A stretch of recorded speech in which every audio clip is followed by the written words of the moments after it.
Premier acte de cette cérémonie de clôture, la signature de l'accord-cadre de négociation pour la réhabilitation, la construction et l'exploitation du chemin de fer Abidjan-Kaya-Tambao et la construction du terminal minéralier au port autonome d'Abidjan entre la Côte d'Ivoire, le Burkina Faso, Pan-African Minerals et Bolloré. Les présidents de la République de Côte d'Ivoire, Alassane Ouattara, et de la République du Burkina Faso, Blaise Compaoré, se donnent ainsi les moyens de réaliser leur ambition commune pour un développement durable et intégré.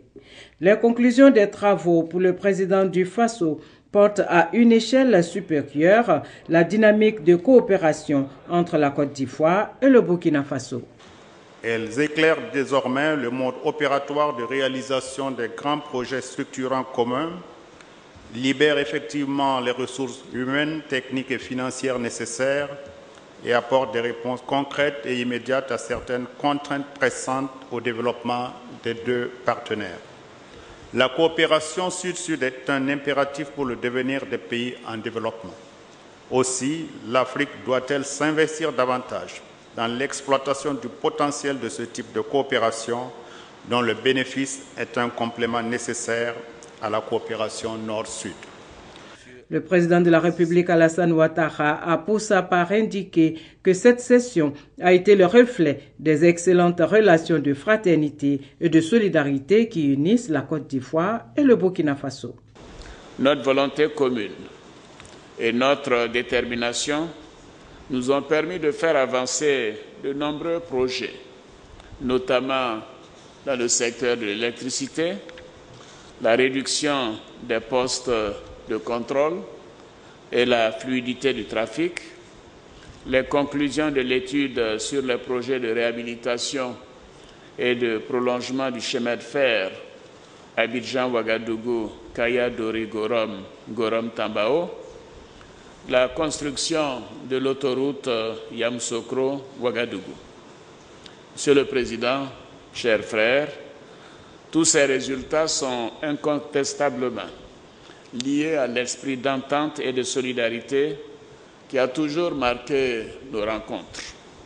La signature de plus d'une trentaine d'accords démontre parfaitement que nous sommes résolument tournés vers le renforcement de notre partenariat stratégique, porteur d'espérance pour nos peuples et notre sous-région.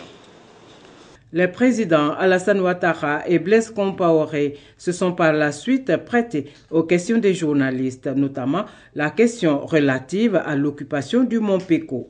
Vous savez que nous voulons traiter ce dossier dans un esprit de fraternité, de solidarité et d'humanisme. Et c'est pour cela que cela prend du temps. Et nous allons également, bien sûr, nous faire accompagner par les structures internationales chargées de tels dossiers. Et nous sommes confiants que, compte tenu de l'esprit qui prévaut entre les deux pays, les deux populations, que ce dossier sera traité de la meilleure manière. Évidemment, c'est un dossier délicat et il faut s'assurer que notamment les enfants feront l'objet d'une attention particulière.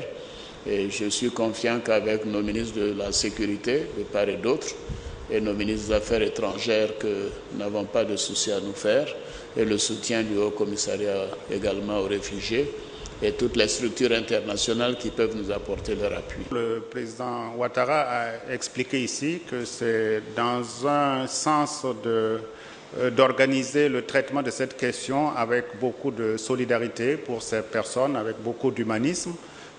Donc il est certain que la mission qui sera confiée à la structure chargée d'organiser les réflexions sur ce qu'on peut apporter comme solidarité à ces personnes, cela va dégager effectivement un dispositif et bien sûr une série d'initiatives et d'actions qui vont aller dans le sens de cette solidarité, de cet humanisme. La 5e conférence au sommet du traité d'amitié et de coopération entre la Côte d'Ivoire et le Burkina Faso va se tenir la dernière semaine du mois de juillet 2015 à Yamoussoukro.